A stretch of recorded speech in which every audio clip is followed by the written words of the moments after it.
ಅದನ್ನ ಸಾಬೀತು ಮಾಡಕ್ಕಾಗ್ಲಿಲ್ಲ ಮಾವ. ಅಜ್ಮನ್ ನನ್ನ ಮಾತೇ ಕೇಳಲಿಲ್ಲ. ಹೇಳಿದೆ ನಿಜ ಆಗೋಯ್ತು. ಅಜ್ಮಣ್ಣವ್ರ ಅದಕ್ಕೆ ವಿರೋಧ ಏನ್ ಹೇಳಿದ್ರು ಅದನ್ನ ಕೇಳಕ್ ರೆಡಿ ಇರ್ಲಿಲ್ಲ.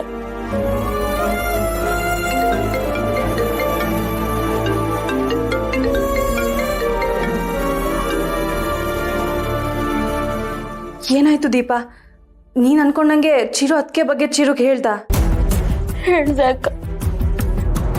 ಅದು ನೀವ್ ಹೇಳ್ದಕ್ಕೆ ನನ್ ಮಾತೇ ಕೇಳಿ ಸರಿ ಇಲ್ಲ. ಬಿಡು ಬಿಡು ಬಿಡು, ನನ್ನ ಮಾತು ಕೇಳಿ ಕೇಳಿ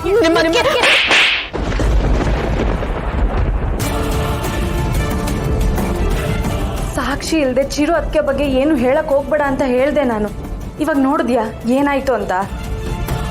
ಬರೀ ಬೈದಿದ್ದಲ್ಲ, ನಿನ್ ಮೇಲೆ ಕೈ ಮಾಡಿದಾನೆ. ನಿನ್ ಮಾತಿಂದ ಅವ್ನಿಗೆ ಎಷ್ಟು ಕೋಪ ಬಂದಿರ್ಬೇಕು ಯೋಚನೆ ಮಾಡು. ಅನ್ಯಾಯವಾಗಿ ಚಿರು ಅವ್ರ ಅದಕ್ಕೆ ಮುಂದೆ ಸೋತ್ಬಿಟ್ಟಿಯಲ್ಲ ದೀಪಾ. ನಾನು ಸೋತಿಲ್ಲ ಅಕ್ಕ. ಫ್ರೆಂಡ್ ಇಷ್ಟಪಡೋದು ರೂಪನೆಲ್ಲ ಗುಣನ ಅಂತ ನಾನು ಸಾಬೀತು ಮಾಡಿದ್ದೀನಿ. ನನ್ನ ಪ್ರೀತಿಸ್ತಿದ್ದಾರೆ, ಆ ಪ್ರೀತಿಯಲ್ಲಿ ನಾನು ಗೆದ್ದಿದ್ದೀನಿ. ಅವ್ರವ್ರ ಅದಕ್ಕಿನ್ ಬಿಡಕ್ಕೆ ಒಪ್ಪದೇ ಇರ್ಬೋದು, ನಾನು ಹೊಡೆದೂ ಇರ್ಬೋದು. ಆದ್ರೆ ಅವ್ರಿಗೆ ನನ್ನ ಮೇಲೆ ಇರೋ ಪ್ರೀತಿ ಸುಳ್ಳಲ್ಲ ಅಲ್ವಕ್ಕ? ಇರ್ಬೋದು ದೀಪಾ, ಆದ್ರೆ ಚಿರುಗೀಗ ಅವ್ರ ಅದಕ್ಕೇನು ಬೇಕು, ನೀನು ಬೇಕು. ಅದ್ರ ಮಧ್ಯೆ ನೀನ್ ಆಪ್ಷನ್ ಕೊಡಬಾರ್ದಾಗಿತ್ತು. ಅವ್ನು ನೋಡು, ಅವ್ರ ಅದಕ್ಕೇನೆ ಸೆಲೆಕ್ಟ್ ಮಾಡ್ಕೊಂಡಿದ್ದಾನೆ. ಎಷ್ಟೇ ಆಗ್ಲಿ ಅವನು ಅವ್ರನ್ನ ತಾಯಿ ಸ್ಥಾನದಲ್ಲಿ ನೋಡ್ತಿದ್ದಾನೆ. ಸೊ ಹಾಗಾಗಿ ಅವನು ಅವರನ್ನೇ ಅಲ್ವಾ ಸೆಲೆಕ್ಟ್ ಮಾಡೋದು. ಈಗ ಚಿರು ಯಾವುದೇ ಕಾರಣಕ್ಕೂ ನಿನ್ ಮಾತು ಕೇಳಲ್ಲ. ಅವ್ರ ಅದಕ್ಕೆಯಿಂದ ಅವನನ್ನ ಹೇಗೆ ಕಾಪಾಡ್ತೀಯ ನೀನು?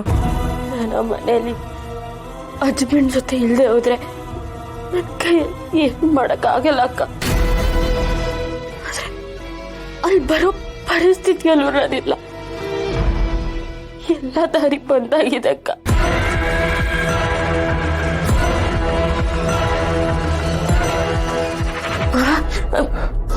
ಏನಾದ್ರೂ ಬೇಕಿತ್ತ? ನೀರ್ ಬೇಕಾ? ದೀಪಾ, ಅಪ್ಪ ಏನೋ ಹೇಳ್ಬೇಕು ಅಂತ ಟ್ರೈ ಮಾಡ್ತಿದ್ದಾರೆ. ಹೌದಾ ಮಾವ? ಏನು ಹೇಳಿ. ದಿಶಾನ? ದೀಪಾ,